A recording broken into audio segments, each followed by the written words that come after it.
Good morning, student. Today we are going to learn lesson number 2.2 the worth of a fabric यानी एक कपड़े की value या फिर कीमत. ओके इस लेसन से हम जीवन की वैल्यू भी सीखने वाले हैं. चलिए देखते किस तरीके से. Thiruvalluvar was a great Tamil संत poet who lived more than 2000 years ago. अभी हमें क्या बताया जा रहा है कि तिरुवल्लुवर नाम के संत हैं, तमिल संत. वो एक पोएट रह चुके हैं. वो 2000 साल पहले हुआ करते थे. Thirukkural is the book of his teachings और उनकी एक किताब है जिसका नाम है Thirukkural. It is a greatly love and respected even today और उस बुक को आज भी लोग बहुत ज़्यादा प्यार करते हैं, रिस्पेक्ट करते हैं, आदर करते हैं. Thiruvalluvar was a textile weaver. He wove beautiful fabrics and saris and sold them in the market. और जो तिरुवल्लुवर है वो टेक्सटाइल यानी जो हमारा कपड़ा होता है उसे बुनने का यानी कि बनाने का काम करते हैं. और उनके पास बहुत अच्छे फैब्रिक्स यानी कपड़े हुआ करते थे और बहुत ब्यूटीफुल साड़ीज़. और दोनों को क्या करते थे, कपड़े और साड़ीज़ को मार्केट में बेचा करते थे. People said that he never got angry, never use bad words, never shouted at anyone. और लोग कहा करते थे कि वो कभी भी किसी के ऊपर गुस्सा नहीं होते, किसी के लिए बैड वर्ड्स नहीं यूज़ करते और किसी पे वे चिल्लाते भी नहीं हैं. In the same town there lived a rich young man. He wasted most of his time in roaming and around with his friends. उसी शहर में, जिस शहर में संत रहा करते थे, उसी शहर में एक इंसान था और वो काफ़ी ज़्यादा रिच था. और वो क्या करता था, हमेशा अपने दोस्तों के साथ घुमा फिरा करता था, टाइम पास किया करता था. They often made fun of other people और लोगों का मजाक बनाना उसे बहुत अच्छा लगता था. I do not believe what people say about this valuer. और वो क्या कहता है एक दिन कि मुझे ज़रा भी ट्रस्ट नहीं कि ये लोग इस वैल्यूअर के बारे में क्या कहते हैं. Said the young man one day. और क्या कहता है, I am sure I can make him angry. और वो कहता है कि ज़रूर मैं इस संत को गुस्सा दिलवा सकता हूँ. लोग कहते हैं कि उसे गुस्सा नहीं आता, देखो मैं भी उसे किस तरह से गुस्सा दिलवाता हूँ. Come on let's have some fun today. चलो चलते हैं और आज कुछ मजाक मस्ती करते हैं.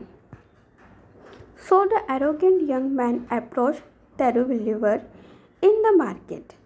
और वो जो यंग मैन है वो संत के पास मार्केट में पहुंच जाता है. And pick up a beautiful pieces of fabric. और वहाँ से एक कोई कपड़ा उठा लेता है, ब्यूटीफुल खूबसूरत सा. How much does this whole fabric cost. इस पूरे फैब्रिक का कॉस्ट क्या है, अभी वो संत से पूछने लगा है. He asked. Okay 8 coins. The Sant name the price. और संत उसका प्राइस का नाम बताते हैं कि उसकी प्राइस क्या है, तो 8 coins है. The young man unfolded the fabric and tore it into 2. और वो जो इंसान है जो पूरा फैब्रिक उठा लिया था उसने बिना उसे अनफोल्डेड किए बिना क्या कर दिया, उसके 2 हिस्सों में बांट दिया, 2 टुकड़े कर दिए उस फैब्रिक के. What's the price of this piece now. अब बताओ कि इस फैब्रिक का प्राइस क्या है. 4 coins. The Sant answered politely. अभी संत बड़े ही शांत तरीके से बात करते कि उसका जो प्राइस है अभी 4 coins हो गया, जो पहले कितना था, 8 था. The youth was taken aback. Why does not the main get angry. और वो जो कपड़ा है वो वापस ले लेता है और सोचने लगता है कि ये इंसान को अभी संत को गुस्सा क्यों नहीं आ रहा है. He thought. सोचता है वो. He then tore the half pieces into half again. और जो अभी उसने हाफ़ किए थे उसके भी अभी वो वापस से हाफ़ करने लगा। एंड नाउ, और क्वेश्चन पूछता है अब बताओ कितना है, 2 कॉइन्स। सन्स आंसर देते हैं क्या अभी 4 से 2 कॉइन्स हो चुका है। Was the answer. Now it was the young man who become impatient and agitated. और ये आंसर सुन के वो जो यंग मैन है वो काफ़ी इम्पेशेंट, उसका जो सब्र का बांध है, धीरज, वो अभी टूटने लगता है और वो काफ़ी एजिटेटेड यानी परेशान हो जाता है। He tore the prize into half and again, और वो वापस से जो कपड़ है, पीसेस है, उसे अगेन हाफ में करने लगता है। Saying and now what's the price now, वापस से पूछता है कि अब बताओ कि इसका प्राइस अब क्या है। Thiruvalluvar calmly went on reduce the price to half every time. और हमेशा की तरह वो वापस से बताते हैं जो उसे जाकर कि इसका प्राइस अभी क्या है कि हाफ ही है, जितना वो करते जा रहा है उसके वो हाफ करते जा रहे हैं। Okay, at last the fabric was reduce to ranges. और लास्ट में क्या हो जाता है, वो फैब्रिक जो एक कीमत होती है, एक मर्यादा होती है, उसको कम कर देता है। अभी उसका कोई भी प्राइस अभी बचा नहीं है, पूरी तरह से जो कपड़े का जो रेंज था एक प्राइस बताने का वो अभी ख़त्म हो चुका है संत की ओर से। So Thiruvalluvar said in a quiet tone, now this fabric has become worthless. अभी वो क्या बोलते हैं कि कोई भी प्राइस बताने के लायक के कपड़ जो है कपड़ा नहीं रह चुका है, तो ये अभी जो कपड़ा है वो वर्थलेस, वैल्यूलेस हो चुका है, इसका अभी कोई वैल्यू नहीं रह चुका है। इतने उस यंग मैन ने उसके पीसेस किए थे। I will not name any price for this range. अभी इस रेंज में इस साचा जो बचा है वो कपड़ा, उसका अभी मैं कोई भी रेंज नहीं बता सकता क्योंकि वो पूरी तरह से अभी वर्थलेस हो चुका है, उसका अभी कुछ यूज़ नहीं है। The young man did not know what to say. और अभी उस यंग मैन को समझ में नहीं आ रहा है कि मैं क्या बोलूँ, क्योंकि उसकी जो रेंज थी, एक ढांचा था, मर्यादा, वो ख़त्म हो चुकी है। और संत क्या कह रहे हैं कि अभी ये वैल्यूलेस है, इसकी कोई भी कीमत अभी मैं आपको नहीं बता सकता है। तो अभी वो भी सोचने लगा है यंग मैन कि ये क्या कह रहे हैं। But he was proud of his riches. लेकिन उसे अपने श्रीमंती पे यानी अपने पैसों पे बड़ा नाज था, अपनी दौलत पे। सो ही ऑफर्ड टू पे 8 कॉइन्स टू द सन। उसके पास पैसे हैं तो अभी रेंज नहीं है, उसका कुछ वैल्यू नहीं है, फिर भी उसने संत को 8 कॉइन्स जो एक्चुअल उसकी प्राइस थी वो ऑफ़र की, यानी वो देने लगा है। फॉर द फर्स्ट टाइम, पहली बार जो थी वही वाली। Thiruvalluvar smiled but he refuse to take the money. संत ने उसे देखा, प्यार से वो स्माइल करने लगे, लेकिन उन्होंने उससे वो 8 कॉइन्स मनी जो है वो नहीं लिए। Young man, now this fabric is of no use. और वो क्या कहने लगे उससे कि यंग मैन कि अभी इस फैब्रिक की कोई भी यूज़ नहीं है।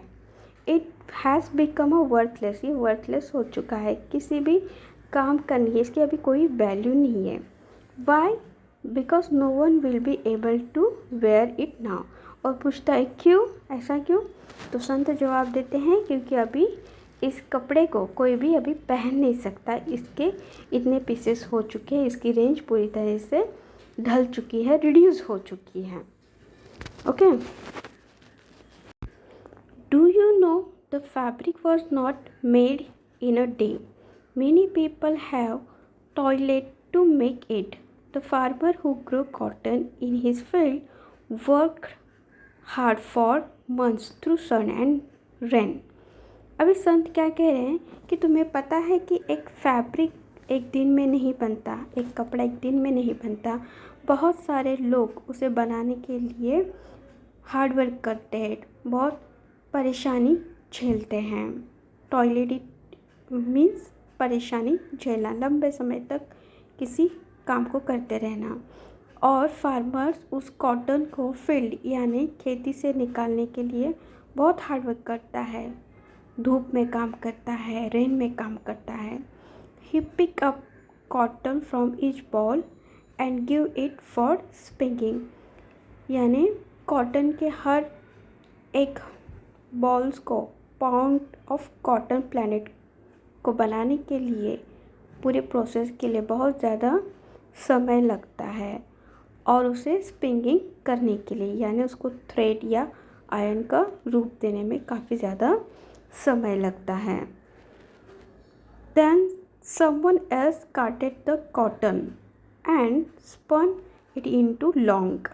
इट मीन्स कि लोग उसे क्या करते हैं, थ्रेड्स को काटेड करते हैं, यानी सीड में से क्लीन करते हैं, उस जो कॉटन होता है उसे क्लीन करके अच्छा बनाने की कोशिश करते हैं, और spun into long uniform thread, और क्या करते हैं, अच्छा यार्न थ्रेड बनाने के लिए उससे बहुत ज़्यादा मेहनत करते हैं। The threads were died carefully so that they took on this lovely colours, और जो थ्रेड्स होता है उसे अच्छी तरह डाई करते हैं, कलर करता है, जिससे हमें क्या मिलते हैं, ब्यूटीफुल कलर्स मिलते हैं जो हमें चाहिए होते हैं। My wife and I wow the threads together, मैं और मेरी बीवी मिलके क्या करते हैं, इसे बनाने का काम करते हैं। पुटिंग इन ब्यूटीफुल डिज़ाइंस, उसके ऊपर ब्यूटीफुल डिज़ाइंस करते हैं। We thought some day someone will like this fabric will be happy to, और हम सोचते हैं कि किसी दिन कोई आएगा और इस ब्यूटीफुल फैब्रिक को पसंद करेगा और हम बहुत ज़्यादा खुश हो जाएंगे। वेयर इट रहेगा तो हमें बहुत खुशी होगी। Then all our work would have been reverted, तब हमारा पूरा जो हार्ड वर्क था, हमारा जो काम है, उसका मुआवजा हमें मिल जाएगा, यानी बेनिफिट्स मिल जाएगा। When you destroy the fabric, you destroy all the love and labor that went into its making. अब तुमने जो इसे डिस्ट्रॉय किया है, तो इसे बनाने में जो लोगों का प्यार था, जो उनके श्रम, लेबर थे, जो उन्होंने दिए थे बनाने के लिए, वो सब क्या हो चुके हैं, डिस्ट्रॉय हो चुके, नष्ट हो चुके हैं। Money can not bring it back, तुम्हारे पैसे अभी इसे क्या कर नहीं सकते, वापस नहीं ला सकते। जो लव है, रिस्पेक्ट है, हार्डवर्क है, जो सब ये जो कपड़ा है बनाने में लगा था, वो अभी तुम्हारे पैसे इसे वसूल नहीं कर सकते, क्योंकि तुमने सब कुछ डिस्ट्रॉय कर दिया है। The softly spoken words touch the young man's heart, now he was really ashamed of himself. भी जो संत के जो वर्ड्स थे सॉफ्टली जो उन्होंने बोला, वो पूरे उसके दिल को छू गए, वो एरोगेंट यंग मैन को, और उसे बहुत शर्म हुई अपने आप के ऊपर कि उसने ये सब क्या कर दिया।